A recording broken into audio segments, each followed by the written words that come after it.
Hello, this is Karen Jacobson with the NEMSIS Technical Assistance Center at the University of Utah. Today is Thursday, October 19th, 2017. Want to thank everyone for joining us today as we host a public training session as it relates to naloxone administrations. Last month in September of 2017, we held a training session on the new naloxone administration dashboard that uses mostly version 3 data. How many of you, and as you can see, we have on our hero slider, we have that dashboard clickable for you right there. Also, there's another way we can get to the public reporting tools, and I'll walk you through what that process is as well. Quick by voice, so now you'll have to take yourselves off of mute. How many of you were able to join Laurel Bader for the public training session on the naloxone administration dashboard in September? Kathy Curley from PA. Awesome. Thanks, Kathy. Anybody else able to join us last month? Okay. Well, what I'm going to do is a quick overview of that dashboard, and then the focus for today's dashboard, or public training session, however, is the NEMSIS exploration tool, which only has version 2 data in it. And it's a very powerful tool. But what I'll do real quick is just provide an overview of the public administration dashboard that was presented last month. Again, this is a public dashboard. Anyone can access this. There is only aggregated information. There is a companion document as well as a brief descriptor on the header of this dashboard that explains what you'll see. There are 2 tabs to this dashboard, and what you're going to see on this section of the dashboard is we're looking at version 2 data of the NEMSIS standard that we received, so over 2014 through 2016. This demonstrates to you what the naloxone administration rate was, and as many of you are already aware, the use of naloxone has been increasing consecutively over the course of the number of years as the value of naloxone has been identified and how it's been made more available for public use or first responder public safety use in addition to traditional EMS advanced life support services. So this is what you see for actual data that we received within NEMSIS. And then what you see here is a projection into 2017 for what we view as what the continued administration rate for naloxone would be. The second dashboard tab provides details as it relates to literally what we are seeing with our version 3 data from the 22 states and territories, or 23 states and territories that are submitting data to NEMSIS at this time. What you'll see here is that of the activations we have in our system, 51,000 of them had naloxone administered. So what you're also able to see is, again, that's just the total count where naloxone was administered, the number of EMS agencies that documented those naloxone administrations. Just at a glance, you're able to see the sex of the patient that received those administrations, and you see here clearly that males have been receiving more administrations of naloxones than females. You're also able to see for calendar years 2016 and 17 of the version 3 data what the administration rate has been for naloxone, and you can see also that the count, right, so the rate of naloxone administration is increasing. That's a combination of with the data that we're receiving and with just because it is a rate, it's of all the data we've received. So we are continuing to see an increase in the administration of naloxone. What you're also able to see in this visualization is the age groupings in 5-year increments of of the administration. So you can hover over this information, take a look at the counts, and literally, if you haven't used our dashboards before, just so you know, anytime you click on one of these icons, what you'll see is the rest of the information will change. I'll show you that just briefly in a minute, and then we'll get into the NEMSIS exploration tool that uses the version 2 data. The value of this dashboard, of course, is that you can see everything at a glance, and it's very interactive. What you'll see here as it relates to clinical measures is the complaints that were reported to EMS by dispatch. So when EMS responds to a call, they're usually given some general information from their dispatch centers. And you can see then this is from high to low, what the dispatch reasons were when EMS responded. And then what you'll see here is some impression information. And what we've done for this, just so you know, is we've done some grouping of information that we receive.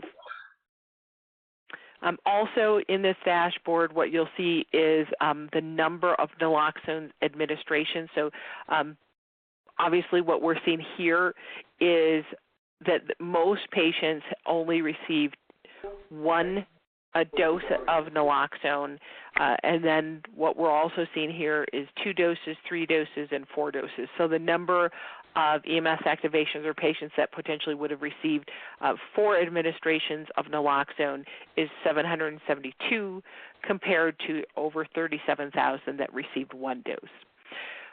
What this dashboard is currently not providing, and we've received some great feedback since we released this dashboard, is the amount of naloxone that was administered.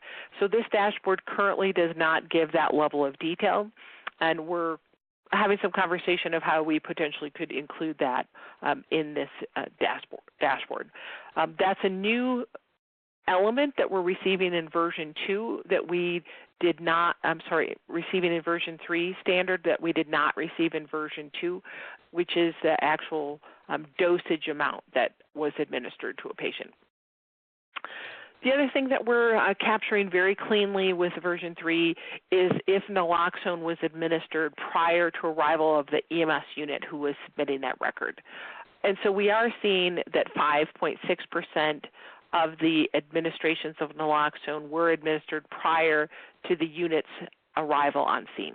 But most of the administrations are being administered by the EMS unit that is documenting the information and submitting it to a state and then to NEMSIS.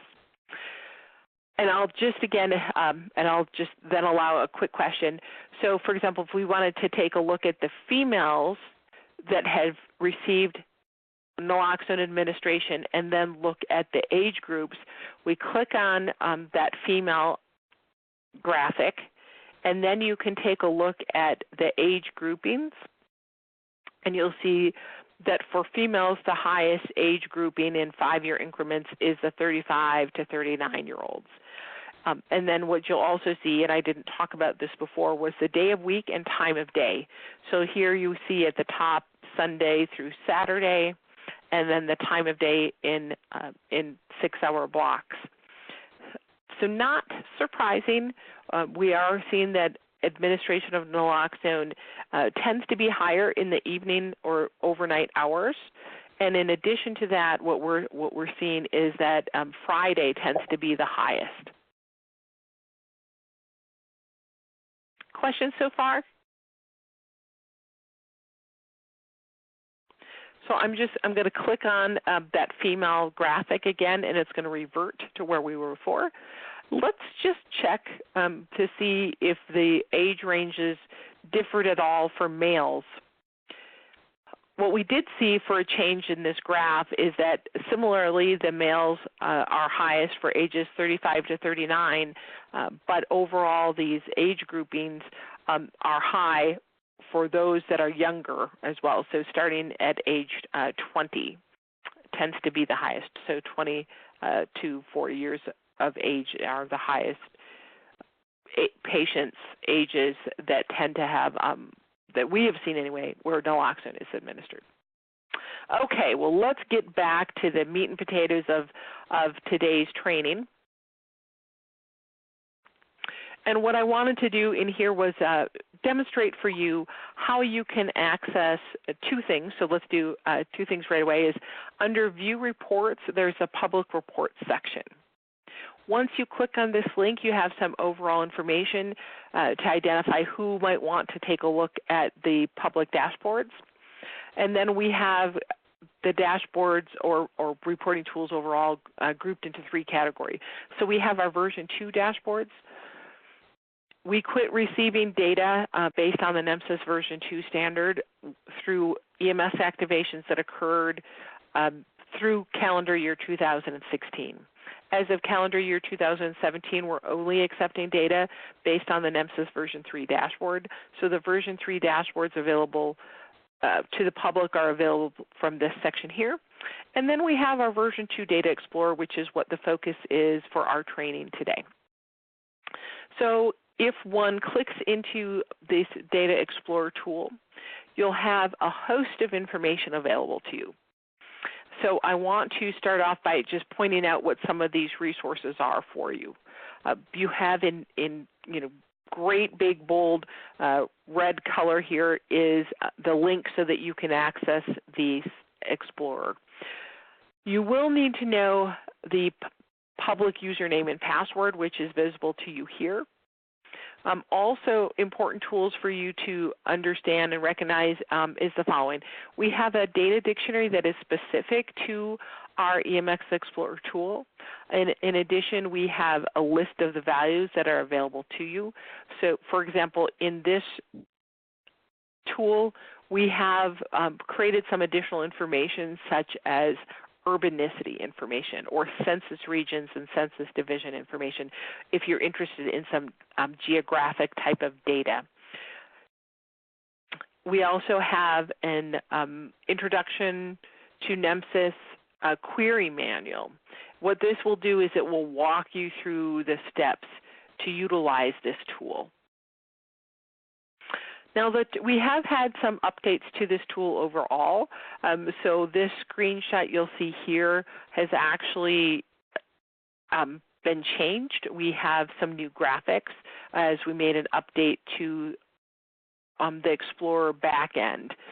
So some of these things, the functionality is the same, but the view is a little bit different.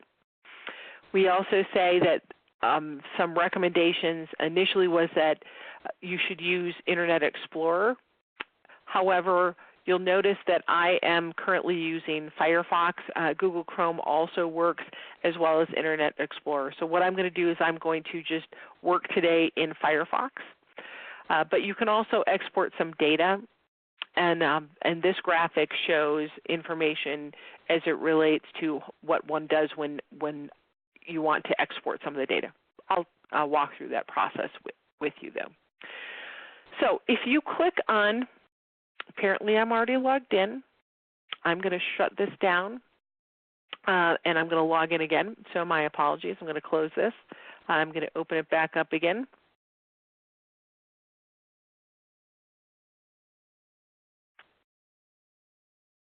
So my home page is NEMSIS, shouldn't come as a big surprise. So two things. One can hit the EMS Data Explorer directly from this drop-down and click on EMS Data Explorer, or one can go in via the public reports. I am going to click directly into the EMS Data Explorer, and then I'm going to click here into the link to log in. As I mentioned before, there is a public username and password. The password itself is what is case sensitive, but the username is NEMSIS public, all one word. The password is NEMSIS, a capital N, EMSIS, the @ and then TAC. And again, that information is available on the EMS Data Explorer page. So this is the landing page that you see. You can't do anything yet. So the important key here is that you hit this icon over here that says Design. You access the OLAP report, and then you connect to the cube. You will have to change this so that it collapses to NEMSIS Enhanced. You want to click on NEMSIS Enhanced so it turns red, and then click OK. I am going to go back here for a brief moment. and point out to you that we also have recorded some tutorials. They're a little out of date, but we offer some tutorials, and let me just click on this page so you can see what we have in here. What we did is we created some tutorials on how to access our Cube or exploratory tool, how to create some reports, some charts, and an overview of the toolbar. So if you ever question how to actually get into the system so you can start using it, those tutorials are there for you. Okay, so how many of you have used Excel before or used a pivot table?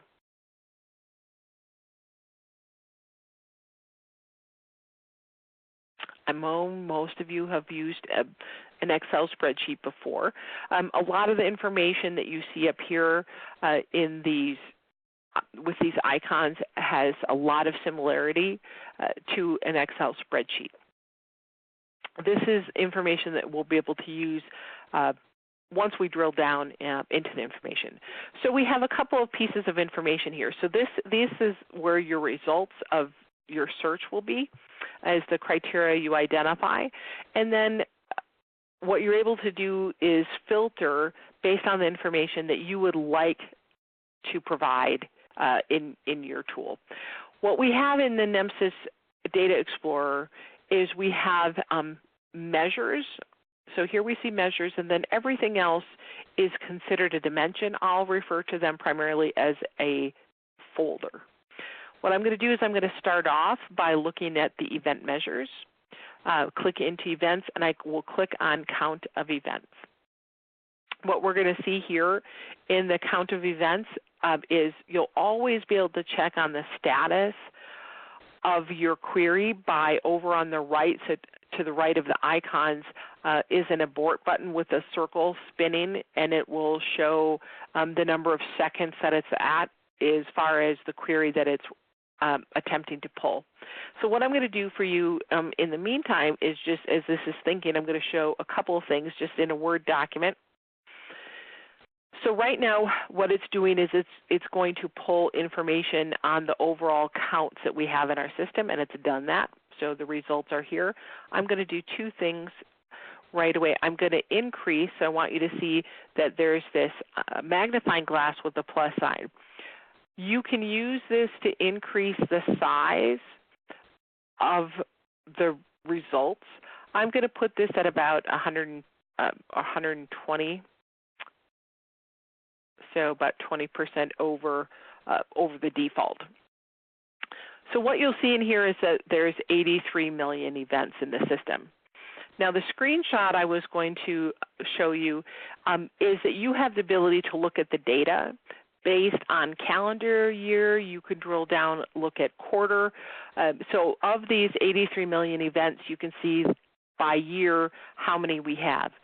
For the purposes of this session, I am not going to drill down to that level of detail, at least initially. What I want to do instead is show you some additional information.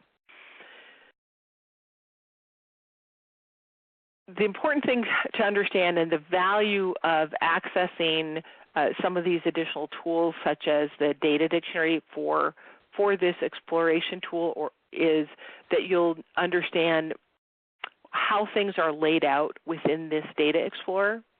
So we have some information. So within these dimensions or these folders, there's a lot of information available to you.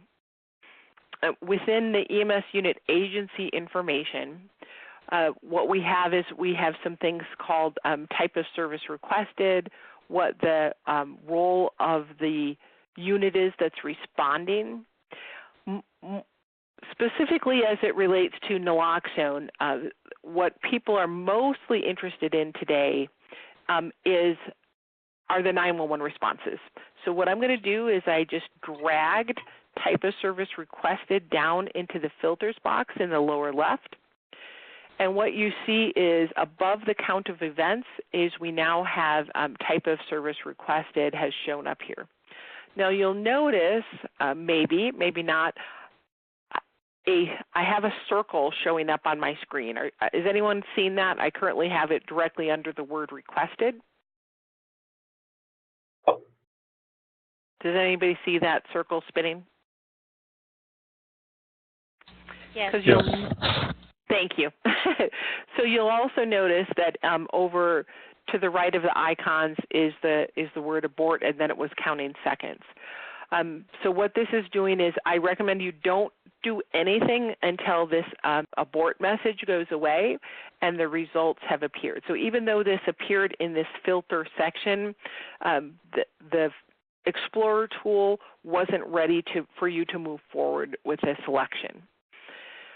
To the right here, you have a number of icons. This single check mark means that you can either do a single select or a multi-select. If you want to choose more than one value choice of the type of service requested element, you need to put a second check mark in there. I am, however, only going to choose one item, which will be 911 response scene. And right now this information is working to generate.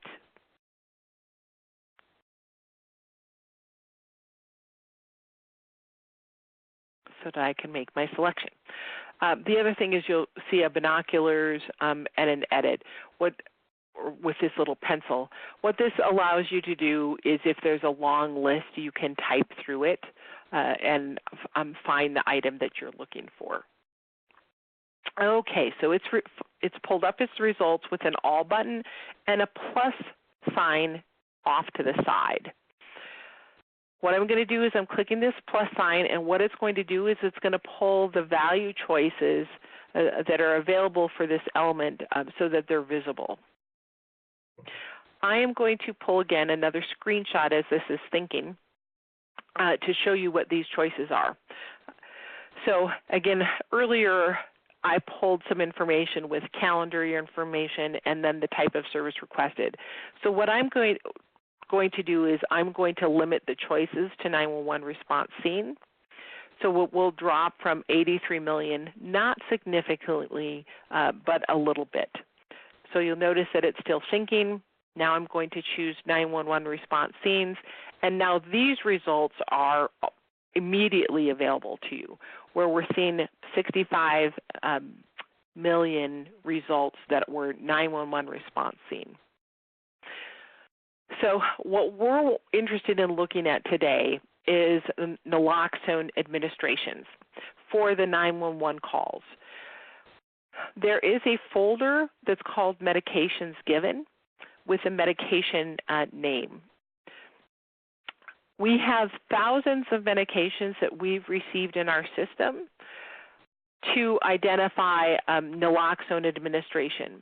Instead of displaying all of those to you immediately, I am going to also pull this down into the filter section. So what we'll see in a few moments is this medication show up to the right of type of service requested. And in the meantime, I'm going to talk about a couple of additional pieces of information that are available to you. Again, what you're able to do, and you do need to just leave a little bit of time for this tool to load the information. I do recommend that if you're familiar with our system, that you pull as much information into the filter category as you can. I'll show some additional information that's available to you.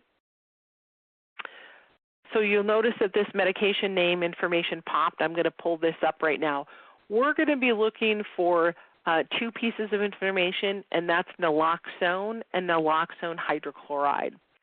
So what I'm doing is I'm clicking into this blue arrow.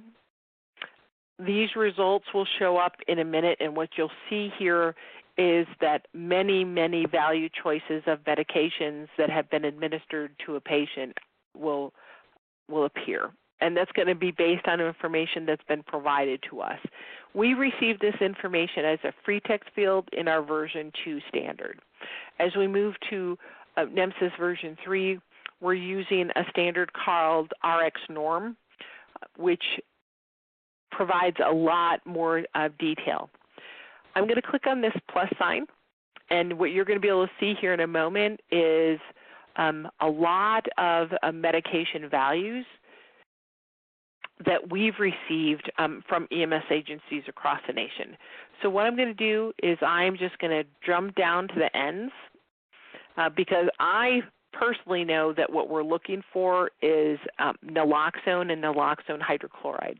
Just so you know, we do not have Narcan in the system. What we're using is the generic name. So what you'll see is I'm going to click on naloxone and naloxone hydrochloride, and then I'm going to click this OK button. This is going to take just a minute for the results to come through. And I'm just going to click it one more time. And while this is thinking, and once it does, naloxone and naloxone hydrochloride will appear right here. So similar to when I selected the 911 response scene. So we'll know when it's updated. What I wanted to show you in the screenshot that I captured earlier is the other thing that people frequently want to have an idea on is how many of the patient contacts that we have are transported. Oh, so there are our results. And what's happening now, and you'll see over here that we have the abort button with 8. So now what the system is doing is I've said, okay, I only want to know the EMS activations where naloxone or naloxone hydrochloride were administered in our system for the 911 responses. What you see here is that we have a total of 479,000 activations that we would hopefully assume are based on a patient contact. So one of the things that we can do now is drill down and look at some of this information. We can look at it based on gender, and we can look at it based on age grouping, similar to what that other dashboard did. So what I'm going to do to start off with here is I am going to take a look at some gender information. That information is available to you under patient demographics. And so there's two options for you, just so you know. You might see what I consider a tower or what I consider a pyramid. And there's plus signs by both of these. One can look at the patient age group, and one can look at the gender. So I'm going to do two things here. I'm going to select the patient age group. Anytime I click on something that is a folder, all that information will automatically show up in the row. So you'll notice it shows row right here, and you'll notice it's thinking. So I'm going to add one more criteria piece to this here in a second, which is the gender.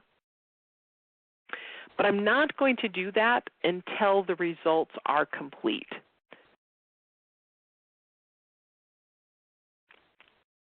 You can also filter off of an age group if there's an age group that you are specifically interested or in a gender. So while that's continuing to think, I'm going to go back here. What you'll notice is that overall, most patients' activations that we receive are treated and transported by EMS, with the second highest value choice being canceled calls, followed by patient refused care. So the results are here. So overall, what you're going to see right away is similar information to what we saw in the version 3 dashboard, where we're able to, but keep in mind those were in 5-year increments. So as we look at these results, what we're seeing is the 20 to 29-year-old age category being the highest at 93,000, and the second highest is the 50 to 59-year-olds. What I'm going to do now is I'm going to pull gender into the column section, and I'm just going to kind of hover over that. I get a little cross. I'm going to pull this down to the columns. My results are going to update. And how the results are going to update are going to look very similar to what I have here, where I have the calendar year information showing up at the top, and then the results of incident patient disposition in the rows. So as this updates, we're going to see something very, very similar.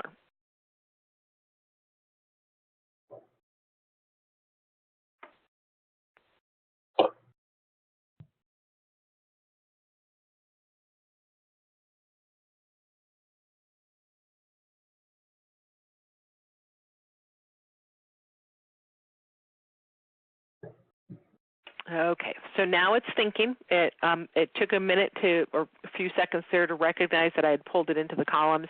We now see off to the right this abort icon that it's thinking, and that the results are going to show up here in just a moment. Okay, there are results. What I want you to see is we are displaying the information in alphabetical order by female, male, and then we do have a handful of activations where we indicate two things. Number one, it was a 911 response. The administration of naloxone or naloxone hydrochloride was documented. And in these cases, so here are your totals, we have a number of times when the EMS clinician did not document a gender. In and of itself, that isn't a big deal.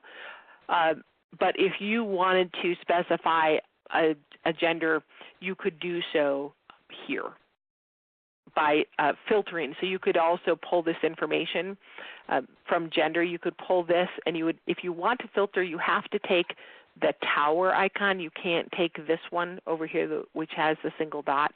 You have to take the primary category and pull this down into filters, and then select male and female if you wanted to limit it to that information.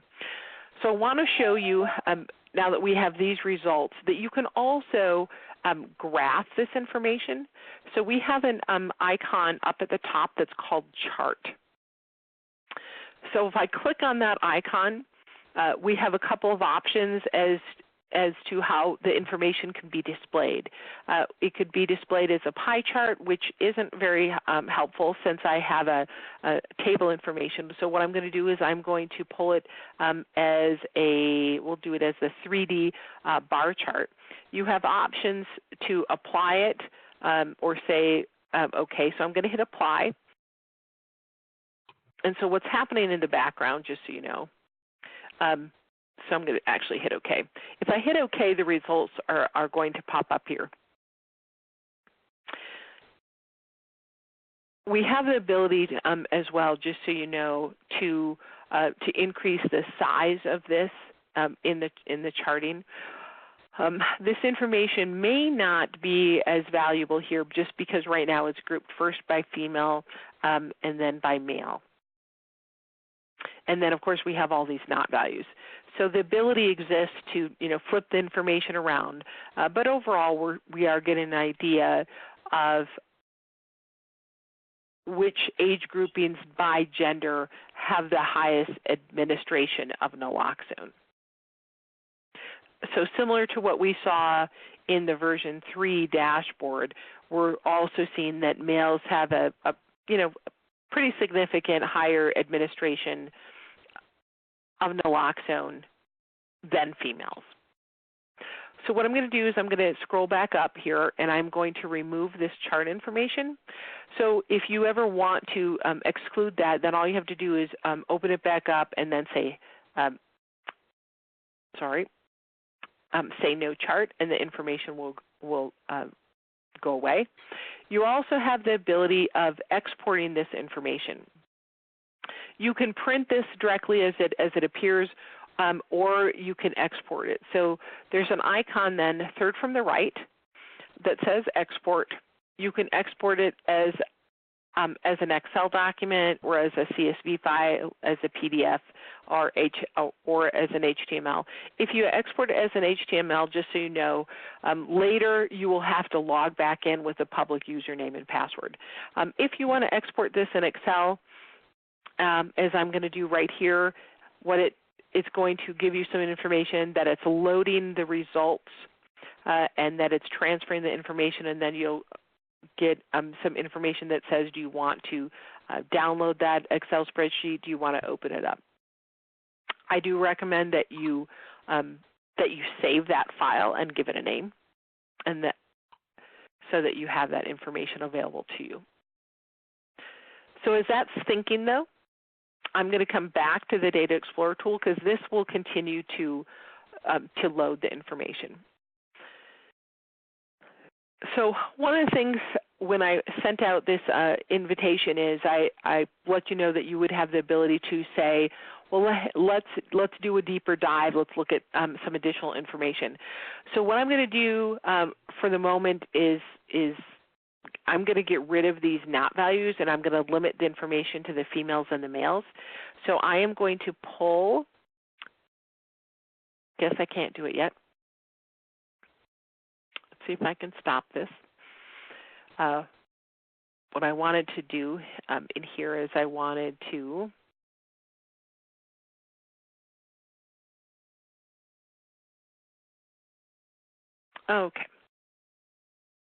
I wanted to limit the information to male and female. So what we're going to see again here in a moment is that female and male, or the gender appears up here so that I can then filter on them. The reason I want to filter on it is I want to show some similar information to what we had available in these public dashboard. And let me show you what I mean. So in this dashboard that I showed you before, we have some information that's similar to, but yet a little different. In the event and demographics here, let's see, it's trying to catch up to me.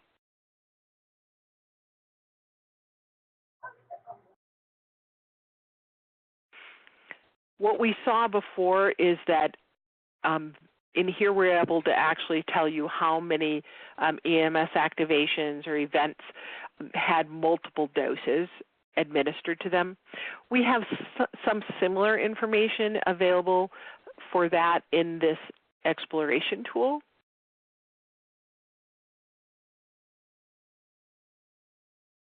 And as this is letting me get down to the point where we can look, I can select female and male, what I'm going to do is I'm just going to slide up here and just point out we have medication measures and we have procedure measures. Now, I'm not going to select this yet because I need to first finish the action that I'm doing. But these medication measures and procedure measures gives a similar piece of information. It won't tell you which patients received or how many patients received multiple doses, but just that multiple doses were administered. So I want you to know what you're selecting if you were to drill into this medication measures.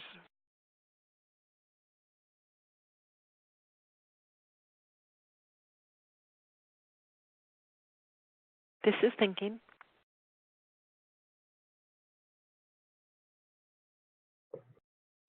And I want you to let you know that we're doing a little research on our end to ascertain why this dashboard is, or this Explorer tool is taking a little longer than we would expect to come up with the results. So we're hoping that we'll have some results for you very soon. But in medication measures, count of medications given. So as these results pull up here in a moment, for the less than 1-year-olds, where we currently see 120, in essence, these are event activations, right? So count of events. We could make an assumption that does mean a patient. So 120 individual female patients and 241 individual males, keeping in mind that in some communities there might be a tiered response where you have a basic life support vehicle responding and an advanced life support vehicle responding to the same patient. We may receive multiple patient care record events or activations for that same patient. And we are not in a position that we can identify that. But what I want you to see here is that of those 120 females, at least 15 additional administrations of naloxone or naloxone hydrochloride were administered. We don't know if those additional 15 were for the same patient or not.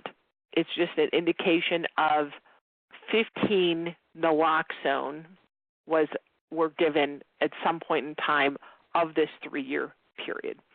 So if you ever take a look at this information, it's informative to the degree that what you know is that a medication was administered more than once.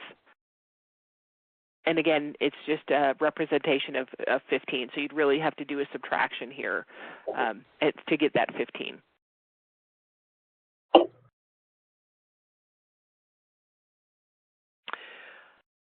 So what I'm going to do is pause.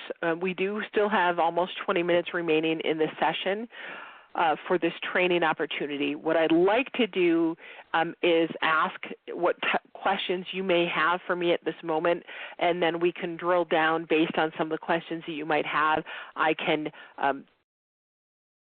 choose not to display the gender. I could choose not to include the count of medications given, so you see the multiple administrations. And we can drill down and look at some more information such as urbanicity that I referenced earlier. We could look at some of the census regions or divisions across the nation. What type of information might you be interested in?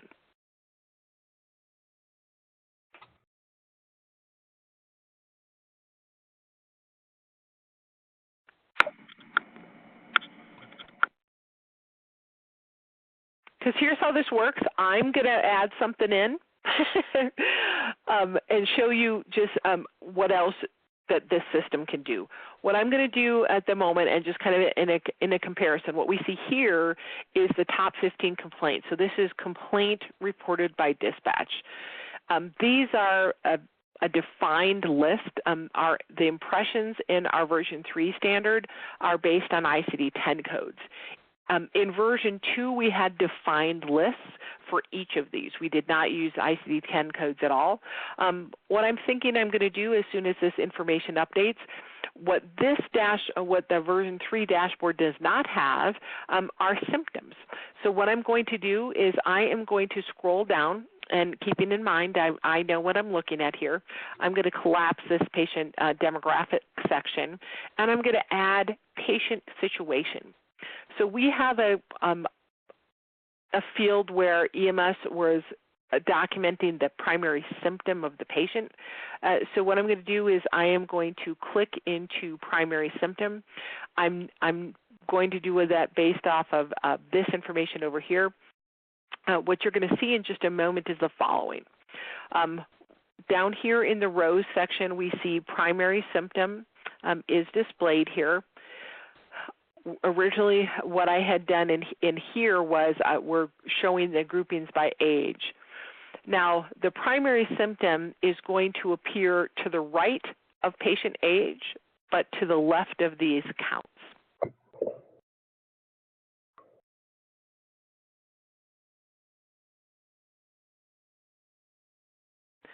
And then what it's going to do is we're going to see primary symptom and all off of all of these.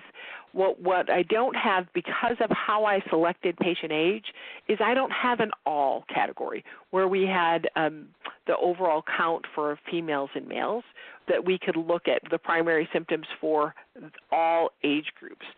So what I am going to do is I am going to look at the highest one that we had for the males, which is the 62, whereas please note that the highest for females was age 50 to 59.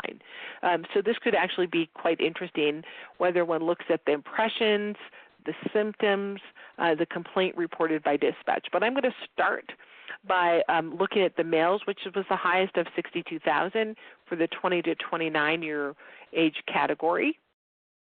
What this is going to do is this is going to open up the defined list of symptoms that we had in our version 2 standard. How many of you think that the value choice that we might see here is unconscious?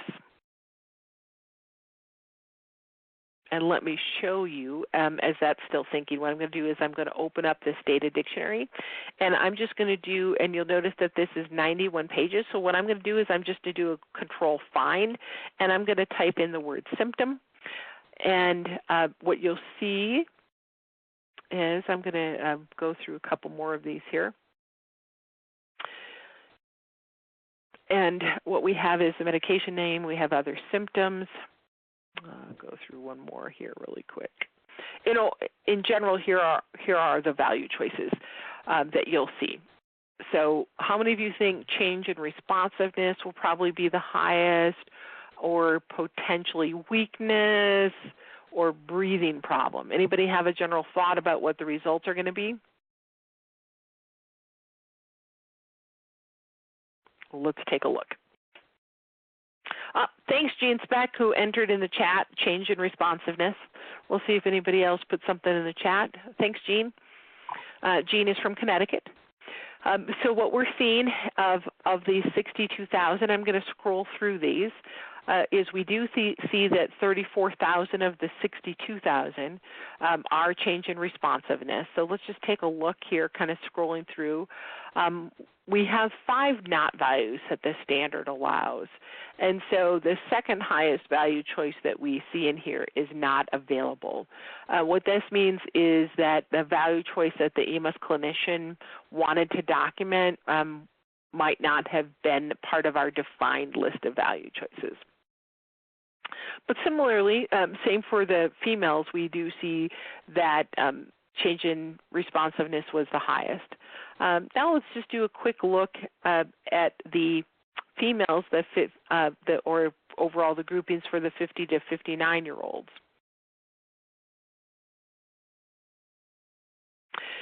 And then the other thing that one can do, and I'll demonstrate this here in just a moment, is if as you work in this exploratory tool, you decide you'd rather see the primary symptom values shown followed by the patient age, you can just on the fly, just literally, and it's still thinking, so I'll just give this another moment, but you can just literally grab this patient age group in this row section and pull it below primary symptom, and then the results will update.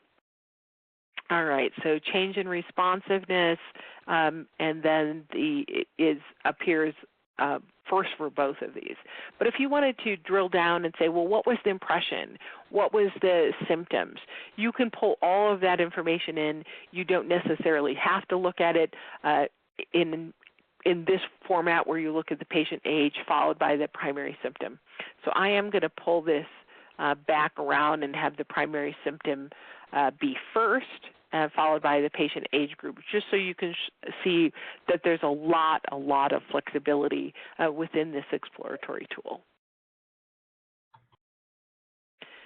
And although it doesn't look like it's doing anything yet, it is. I just have to give it a chance to update. So as this is thinking, we're not seeing that icon off to the right that indicates that it's thinking and is going to make an update. Because boom, it's done. But just so you know, because I selected patient age, and I'll just kind of remind everyone what I did here, in this patient age category, instead of putting the check mark to the left of the tower, I put it into the patient age group. And what this did is, it's first of all, it's limited it to the patient age groups, and so I don't see the all. If I were to, I can make a change to this and click on patient age, the tower, and what it'll do is it'll first show the groups, and then there would be a plus sign similar to the all by the primary symptoms. And then I would be able to take a look at and expand and look at each of those specific age categories. So what I did now, just to let everybody know, is I clicked on the all button by the primary symptoms. So now what's going to happen is all the value choices that we have available in the version 2 standard are going to open up with their descriptors, and we're going to see the breakdown of age category as well for each of those primary symptoms.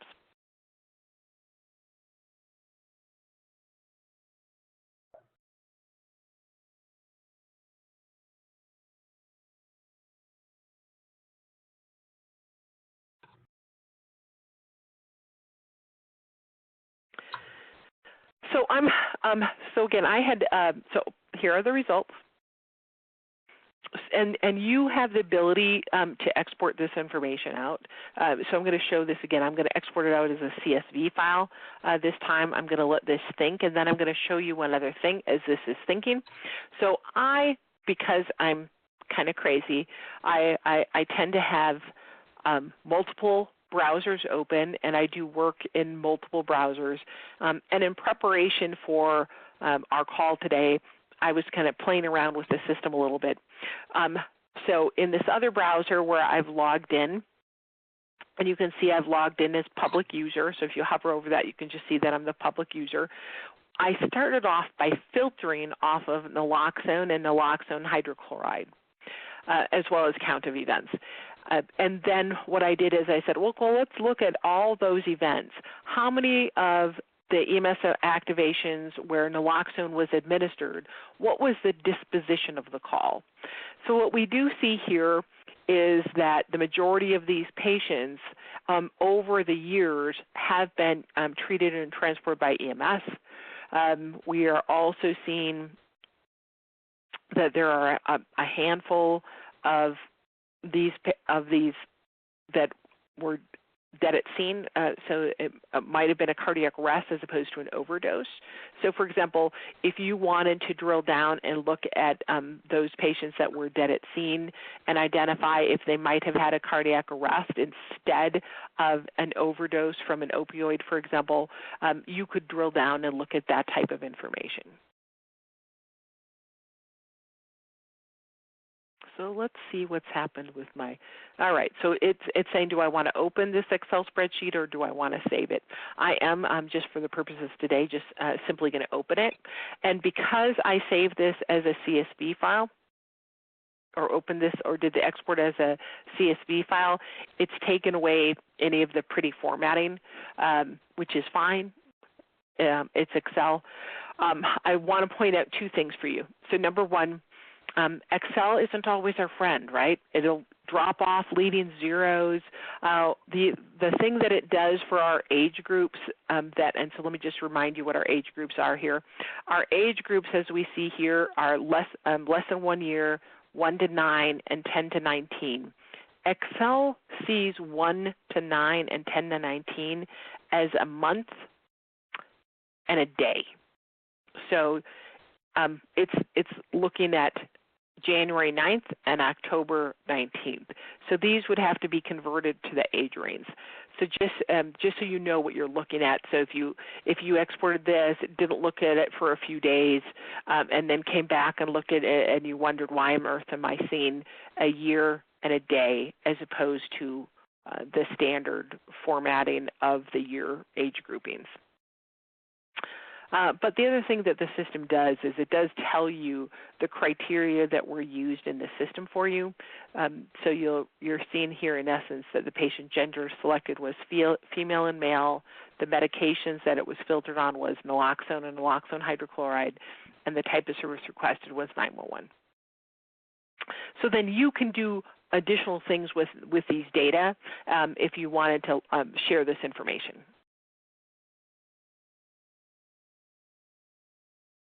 Okay, we have 6 minutes left. I was going to show some additional things here, but what I want to be able to do is at least allow you guys the opportunity to ask a few questions or see if I can drill down really quickly and look at some geographic information. So right now I'm working to get rid of the patient age categories, and then I'm just going to, in a moment, or actually I can do it in this one here, is I will just at least show you what the geographic information looks like. So we have census region, census division, and urbanicity. This NHTSA region actually doesn't work for the public users, nor, by the way, does any of this state-specific information. Although you can open these folders up, you could click on one of those things and nothing will happen. But so the same is true for this NHTSA region.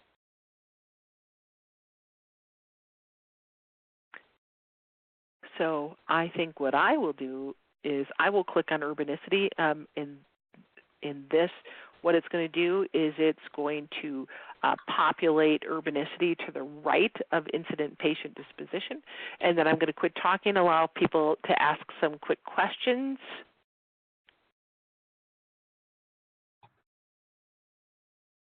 I'll let you know what I'm doing with this one. I'm going to add the EMS primary impression into this section where we could then take a look at the primary symptom and the impression and do a comparison to see, well, when bleeding was documented or when death was documented as a symptom, what was the corresponding primary impression? So I'm actually going to do that right now. So I'm literally just going to expand the value choice in EMS primary impression where the primary symptom was death. Hey, Karin, this is Kathy. Go, hit me, Kathy. You know I use this tool a lot. I love it. Do you have, is this going to be in 3 too? Version 3 will be able to do the same thing? Clay, are you on the call? Can you answer that question for Kathy? Sure, yeah, happy to do so. We're working on that right now, Kathy. We've had some just minor starts and stops, just ensuring that we're now utilizing a tool that's very similar to what folks are used to in version 2, but provides more flexibility.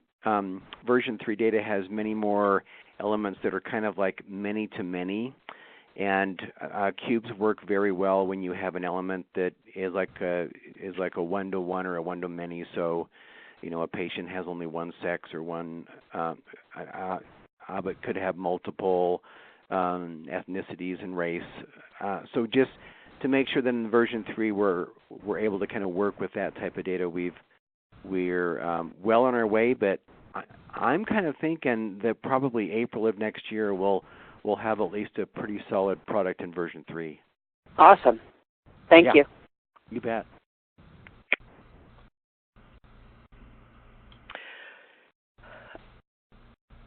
Great question. Thanks for asking. Yep, so Kathy has used this a lot. So Kathy's with the state of Pennsylvania, and she has used this tool a lot for, and she has access to her own data within this tool. So she's one of the people who can actually drill down into that state-specific information and utilize it to analyze her data a little bit using the NEMSIS reporting tools. So what I did here is I also decided to take a look at the change in responsiveness. I'm going to go back down actually to the where the symptom was death, and so not surprising. Overall, we had 11,000 females and 18,000 males, and more or less correspondingly, we had cardiac arrest as a primary impression for what is that, 85% or so of the calls. And then we can see something very similar for the males. But then you can see other occasions where the primary impression was something else, but there might have been some additional symptoms that were documented by the EMS clinician. But if we go up to change in responsiveness, as a symptom, we have altered level of consciousness, again, probably appropriately, but we also see cardiac arrest was documented, which, again, not outside of the realm of possibility for what an EMS clinician may have documented. And both impression and symptom in both version 2 and version 3 allow the user to document it twice. There's 2 elements for impression, there's 2 elements for symptom. All right, and Jean Speck from Connecticut, she documented in the chat that she's also a big fan of Explorer, and your question looks like, any thoughts on mashing up the lovely data visualization of Tableau with the ability to query in detail for the public side?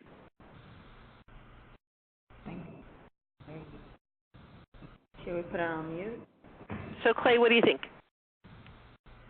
And then we are coming to a close. Yeah, so we've investigated this as well, seeing if we can provide the same kind of flexibility as an OLAP configuration in Tableau, and it just doesn't have the flexibility that we would like to have.